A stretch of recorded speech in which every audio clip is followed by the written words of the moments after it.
We would like to express our support for the Dutertes. Well, thank you. Yeah. Sabihin lahat kayo mga Duterte, we really support. Salamat. Okay? Nandito kami, Kong. Yes. Yes, Pastor. It's because it is not hidden thing. There is a congressman here. Oh. And he is a Baptist pastor. But we would like to state our stand.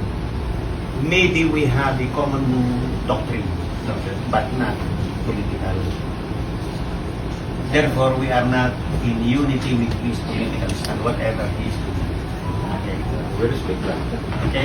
So, we would like to express our support for the Dutertes. Well, thank you. And we would like to present this to you. Okay. Ayan, the Dutertes. Sabihin lahat kayo mga Duterte, we really support. Salamat. Okay? And if I may request respectfully, Your Honor, kindly furnish this to the office of the Vice President. And this is your guide. Okay. Ito po ang para sa iyo. Okay. Now, take a picture. I'm gonna show it.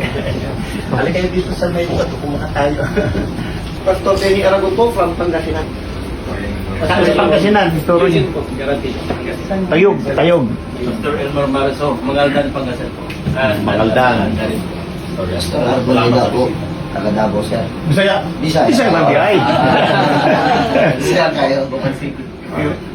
Morning. Okay, Pastor Frederick Lee po from Binalonan, Pangasinan. Okay, sir. Welcome. po. Singgan. Alright. Sir Ferdinand po. Welcome, sir. Yeah. Suraro siya sa po, Pangasinan, Pangasinan. Salamat sa bisita. Thank you po. Yun po, Valentina San Carlos from Ocar, Pangasinan. Hello po, ako po si Fred Sason from Batista, Pangasinan. Pangasinan. Good morning, ma'am. Salamat, sir. Welcome. Hello po, ako po si Cynthia Tito po from Pangasinan. Good morning.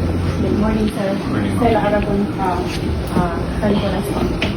Good morning po, sir. Ako po si Lily Aquino sa Pangasinan. Good morning.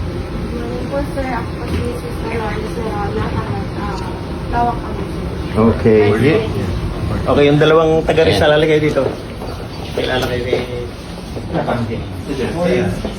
Pastor Joel, Antipolo City. Dito lang, sa Manila. Pastor Willie, Baras Rizal po. Ayan, barang si Rizal. Pastor Bong, Ito si Pastor Bong Alcala. Oh. galing Mindanao, pero dito ako nagpapastor. Alright. Mindanao. Agusan. Agusan. Manobo. Ano? Okay. Rebo. Siya po ang administrator ng buong Pilgrim Bible Baptist Churches sa Pilipinas. Po ang aming administrator. Okay. We would like to express our support. Thank you for that, Pastor. Ayaw po namin later on. Meron na akong sinulat kay BP, sabi ko sa kanya. There is a verse in the Bible that if God is destined him to be the next president, no one can control it, no one can hold it.